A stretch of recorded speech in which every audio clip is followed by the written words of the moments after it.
Olá, bem-vindos ao quadro. Hoje vamos falar sobre floração, que é o aparecimento de flores nas plantas. A época de floração é característica de cada espécie vegetal, mas é muito comum a gente ouvir dizer que uma planta floresce em agosto e a outra em janeiro. Mas como que a planta sabe em que época que ela deve florescer? Para responder essa questão, na aula de hoje vamos falar sobre fotoperíodo. O fotoperíodo está relacionado com a duração do período iluminado, que acontece durante o dia, e o período de escuridão, durante a noite. Ao longo das 24 horas do dia, a planta passa por uma fase iluminada e uma fase de escuro. E é essa relação que nós chamamos de fotoperiodismo. E aí você já deve ter ouvido falar que existem plantas de dia curto e plantas de dia longo. Por que as plantas podem ser classificadas dessa maneira? Essa classificação está relacionada com o fotoperíodo. As plantas de dia curto são plantas que florescem quando a duração do dia é menor. Existe um valor limite que é chamado de fotoperíodo crítico. E quando as plantas recebem uma duração de luminosidade menor que esse fotoperíodo crítico, elas são chamadas de plantas de dia curto. E se o dia é curto, a noite é longa.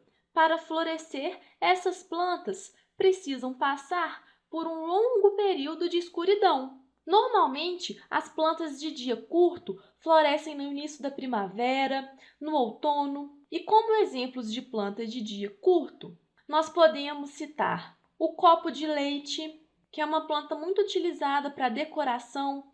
Temos também o crisântemo, o murangueiro. Todas essas são exemplos de plantas de dia curto. Já as plantas de dia longo passam por um longo período de iluminação, que normalmente é maior que o fotoperíodo crítico. E se o dia é longo, a noite será curta. E as plantas de dia longo costumam florescer no verão, que é a estação do ano onde os dias são mais longos. E como exemplos de plantas de dia longo, nós podemos citar o espinafre, o alface.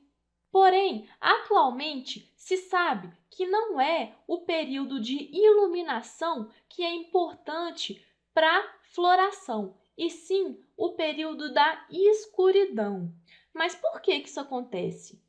Bom, essa explicação está relacionada com a presença dos fitocromos. Nós já vimos na última aula que os fitocromos são proteínas especiais que conseguem captar a luz. E existem duas formas de fitocromo, o fitocromo PFR e o fitocromo PR. Nas plantas de dia curto, o fitocromo PFR inibe a floração.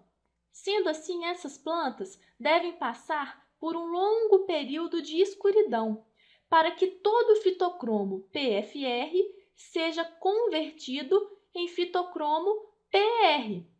Essa conversão acontece espontaneamente durante a noite, e se há fitocromo PR, haverá floração. Este mesmo fitocromo PFR também é encontrado nas plantas de dia longo, só que neste caso ele atua estimulando a floração. Então, essas plantas devem passar por um período curto de escuridão para que o fitocromo PFR não seja convertido em fitocromo PR. E se há fitocromo PFR, haverá indução da floração. Então, pessoal, o mesmo fitocromo PFR que inibe a floração das plantas de dia curto estimula a floração das plantas de dia longo. Mas por que todo esse conhecimento de fotoperíodo é importante? Bom, este conhecimento é muito utilizado pelos produtores de flores. Existem formas de criar dias e noites artificiais, como, por exemplo, o uso de uma lona ou então o uso de iluminação artificial. Todas essas técnicas são utilizadas pelos produtores para controlar o fotoperíodo da planta, e assim eles conseguem fazer a planta florescer em qualquer época do ano. E além das plantas de dia longo e curto, nós também temos que lembrar que existem plantas indiferentes. E essas plantas indiferentes não respondem ao fotoperiodismo.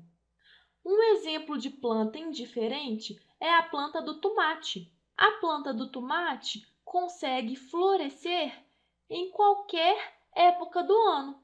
Fechamos por aqui com essa aula e na próxima aula vamos começar com os hormônios vegetais. Não perca, até lá!